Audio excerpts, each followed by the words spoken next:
রাবণ এবং কুম্ভকর্ণের ভাই হওয়া সত্ত্বেও বিভীষণ কেন ধর্মপরায়ণ ছিলেন? 1 মিনিটের মহাকাব্যের গল্পের 111তম পর্বে আপনাদের স্বাগত। সুমালি বিষ্ণুর ভয়ে লঙ্কা ছেড়ে রসাতলে চলে যাওয়ার কিছুকাল পরে সুমালি তার মেয়ে কৈকেশীকে নিয়ে মর্তলোকে বেড়াতে এলেন। সুমালি মেয়েকে বললেন, তোমার বিয়ের বয়স হয়েছে, তুমি মুনিবর পুলস্থের পুত্র বিশ্ববাকে স্বামী হিসেবে গ্রহণ করো।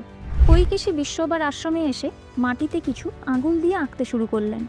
বিশ্ববা তাকে প্রশ্ন করলে কৈকেশী বললেন, তিনি সুমালির কন্যা, তার বাবার আদেশেই তিনি এখানে এসছেন।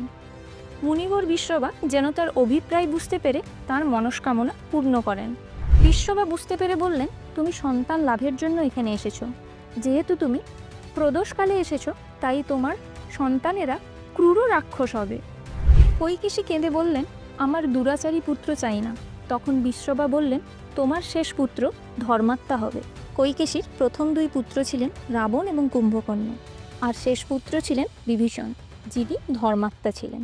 আমার এই ভিডিওগুলো যদি আপনাদের ভালো লেগে থাকে তাহলে আমার চ্যানেলটিকে সাবস্ক্রাইব করে দেবেন আর বন্ধুদের সাথে অবশ্যই শেয়ার করবেন।